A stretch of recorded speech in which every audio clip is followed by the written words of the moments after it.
नमस्कार। मैं हूं नरेंद्र, आपका होस्ट। स्वागत है आपका ग्रोथ इन्वेस्टिंग के चैनल पे। और आज का जो हमारा टॉपिक है डिस्कशन का वो है update on growth investing flexi cap super achiever small case. इस पे काफ़ी इन्वेस्टर्स ने थोड़ा सा कंसर्न जताया। थोड़ा सा उनका ये रहा कि what is happening in this small case. तो मैं एक ब्रीफ बैकग्राउंड इसका लेता हूं और क्विकली आपको इसके अपडेट करता हूं। 3-4 मिनट का हम इसमें बात करेंगे। तो flexi cap is made of Nifty 500, Nifty 500 stocks, जिसमें small cap, mid cap, large cap और ब्लू चिप सारे ही आते हैं। तो फ्लेक्सी कैप मींस जहाँ जो जो मार्केट कैप इसमें तेज चलेगा ये उसमें मूव कर जाएगा। इसमें सेक्टर नहीं, मार्केट कैप के ऊपर हम बात करें। मार्केट कैप के अंदर सेक्टर आ जाते हैं, थीम्स आ जाती है।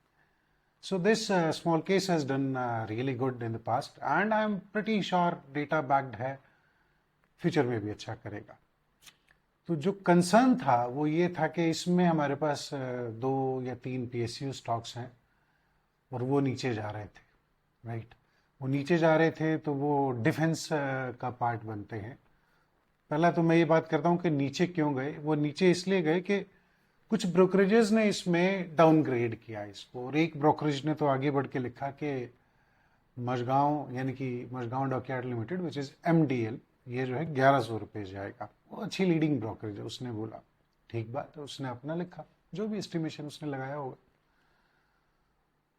4, 5, 6 के ऐसे कुछ हाई डाउनग्रेड करने का। लेकिन मैंने फिर इसका थोड़ा सा रिसर्च किया, थोड़ा देखा, थोड़ा समझा कि हुआ क्या। लकीली आज जो MDL के मझगांव डॉकयार्ड के CMD हैं संजीव सिंघल जी, उनका एक इंटरव्यू पब्लिश हुआ, आया टीवी पे।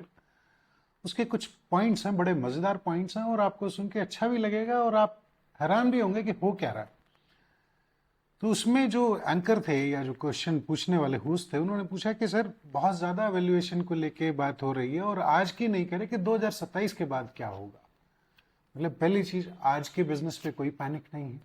2027 को लेके आज हम रेट को नीचे गिराने की कोशिश कर रहे हैं। So doesn't suits the theory. अब संजीव जी के पॉइंट्स आप सुनिए, बड़े इंटरेस्टिंग पॉइंट्स हैं और रियल लाइफ में समझने वाले पॉइंट्स हैं। उन्होंने बोला कि पहली हमारी कंपनी डेट फ्री है, हमारे ऊपर किसी का कोई कर्जा नहीं है। अभी हम कैपेसिटी को डबल कर रहे हैं। अभी हम 21 वेसल एक साथ बना सकते हैं। ग्रेजुअली हम 42 वेसल्स बनाने लग जाएंगे, यानी कि 40+ वेसल्स पे चल जाएंगे बहुत जल्दी। मझगांव डॉकयार्ड की स्पेशलाइजेशन सबमरीन में है, कॉर्वेट्स में है और फ्रिगेट्स में है।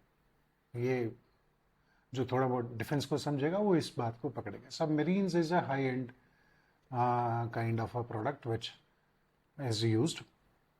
सो are corvettes and so are frigates. Frigates होते हैं छोटे शिप जो बड़े कैरियर को अकम्पनी करते हैं जब किसी बैटलशिप फॉर्मेशन में चले जाते हैं। उन्होंने बताया कि what we have done is we have started delivering our products ahead of schedule.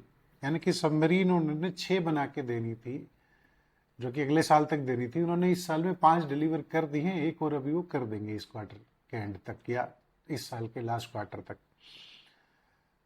वो एडवांस स्टॉक में है एक जर्मन कंपनी के साथ, जहाँ पे वो लिथियम बैटरी बेस्ड जो पावर होगी उससे सबमरीन बनाएंगे। और जो लिथियम वाली कंपनी थी उन्होंने जैसे बात की, वो एक जर्मन कंपनी के साथ वो अपनी टेक्नोलॉजी शेयरिंग और शायद कोई JV या टेक्नोलॉजी शेयरिंग पे काम करना चाह रहे हैं। This is very important. Then further ये 6 नंबर है जो एडवांस स्टॉक स्टेज में चले गए हैं, वो उनके पास आ जाएंगे। नेक्स्ट जनरेशन डिस्ट्रॉयर की वो बात कर रहे थे, ऑफशोर प्रोजेक्ट फ्रॉम ONGC, वहाँ से भी उनको अच्छा बिजनेस आता है। ONGC को वेसल सप्लाई करते हैं ऑफशोर प्रोजेक्ट के दौरान। 6 से 7 फ्रिगेट्स का ऑर्डर इन पाइपलाइन है। उनके हिसाब से उनकी ऑर्डर बुक जो है वो 2 लाख करोड़ के आसपास हो जाएगी, which is an extremely big order book value. यानी कि आपको अर्निंग क्लियर दिख रही है। तो वहाँ होस्ट ने बोला कि sir bill to order book तो आपका ठीक है, या order book to bill ratio आपका ठीक है, बट मुझे जो कंसर्न है मार्केट में वो बताइए कि 2027 के बाद क्या होगा। तो मार्जिन्स पे उन्होंने पूछा, कंटिन्यूटी ऑफ बिजनेस पूछा, किस तरह के रेवेन्यू होंगे ये। तो उनका एक बहुत प्यारा आंसर ये था कि अगर मुझे या मेरी कंपनी को ये नहीं दिखता कि 2027 के बाद बिजनेस कैसा होगा, तो हम ये कैपेसिटी डबल नहीं करेंगे। यानी कि हम 4,000-5,000 करोड़ जो इन्वेस्टमेंट कर रहे हैं अभी एक और डॉकयार्ड बनाने में, उसमें क्यों करेंगे? Logical question, logical answer. दूसरा इंपॉर्टेंट क्या था कि उन्होंने बताया कि शिप बिल्डिंग में एक हेल्दी मार्जिन बोला जाता है 10%, और मझगांव ऑपरेट करता है 20% पे। क्यों ऑपरेट करता है वो भी है, क्योंकि उसने अपनी रॉ मटेरियल कॉस्ट को 27% से डाउन किया और प्रिक्योरमेंट कॉस्ट को 49% से डाउन किया। बहुत हेल्दी साइंस है।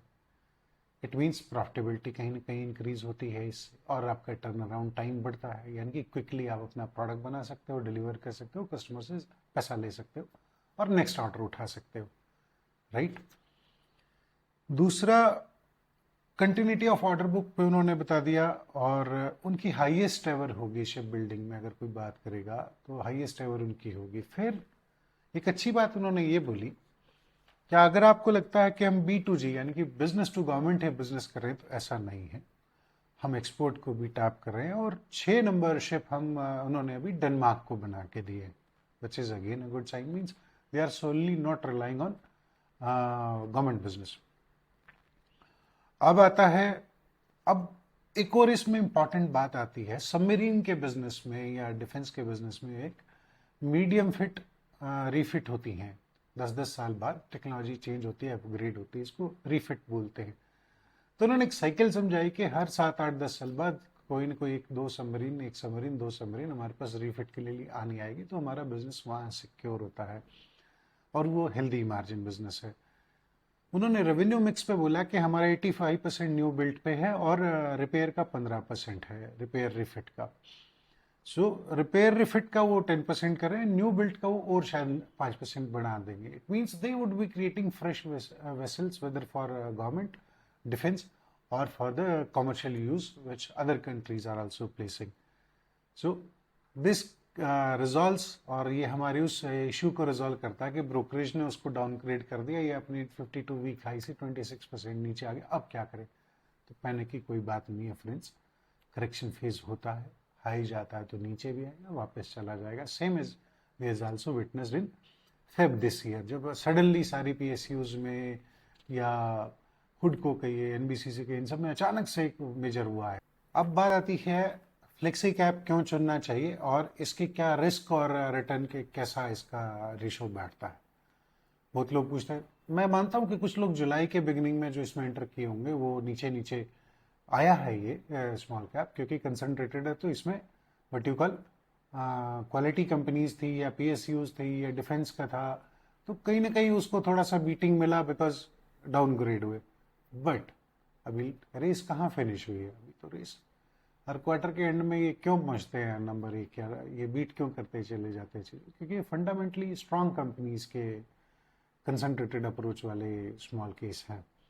अब जैसे मझगांव डॉकयार्ड को मैंने आपसे किया, ऐसा ही सिमिलर आपको कोचीन शिपयार्ड का भी फंडामेंटल मिलेगा, और ऐसा ही गार्डन शिपयार्ड या GRSC का भी मिलेगा। सो मुझे नहीं लगता कि इन 3 कंपनीज पे कोई रिस्क है, ना इनके रेवेन्यू को लेके, ना इनके फर्दर कंटिन्यूटी ऑफ बिजनेस या बिजनेस ऑर्डर बुक को लेके है। इंपॉर्टेंट बात क्या थी कि रिटर्न विद रिस्क। अगर आप फ्लेक्सी कैप का भी मिक्स देखेंगे आज के दिन, तो 30% लार्ज कैप है, 60% मिड कैप है और 10% स्मॉल कैप। मीन्स अभी हम लार्ज और मिड ज़्यादा चल रहा था तो ये उसमें पार्टिसिपेट करा।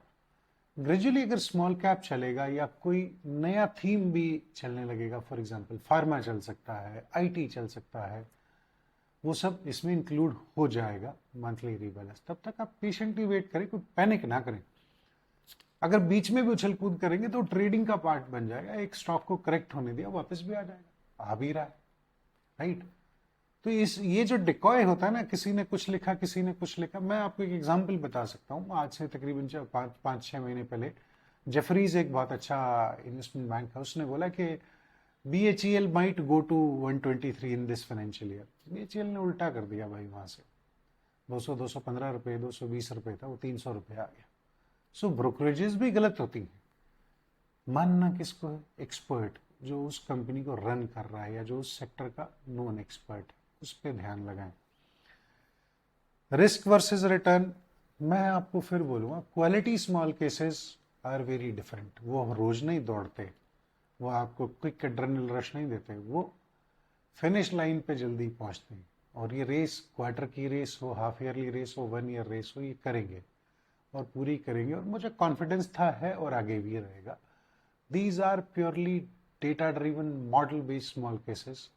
एक स्टॉक नीचे जा रहा है, कोई फर्क नहीं पड़ता। हिंदुस्तान जिंक नीचे क्यों गया? क्योंकि सुप्रीम कोर्ट की रूलिंग आई कि state will also have some mining rights, और उसका स्टेट का हक होगा। ठीक है, कहीं ना कहीं वो एक इनप्रॉम्प्टू नीजक रिएक्शन हो सकता है, बट डज दैट मीन कि हिंदुस्तान जिंक काम करना बंद कर देगा? No, it is only about monitoring. वो अपनी फीस पे करेगा, काम करेगा। Things will continue to work if you keep patience. Quality stock वाले लीजिए। स्मॉल कैप में 250 स्टॉक्स हैं, और स्मॉल केस में माइक्रो और नैनो कैप को भी स्मॉल कैप ही बोला जाता है। ऐसी चीजों से बचिए। हम निफ्टी 500 के अंदर के स्मॉल केस बनाते हैं, पैसा वही बनता है। मॉडल बोलता है, क्लियर बोलता है, 1 महीना नहीं बना ठीक है, 1.5 महीना नहीं बना, नहीं बना, रिकवरी जब करेगा सबसे आगे खड़ा हो। All right. और हाँ, हमारा ये we are turning 1 year on this small case, and we would be celebrating our birthday. So we had already started, and this is an announcement for you.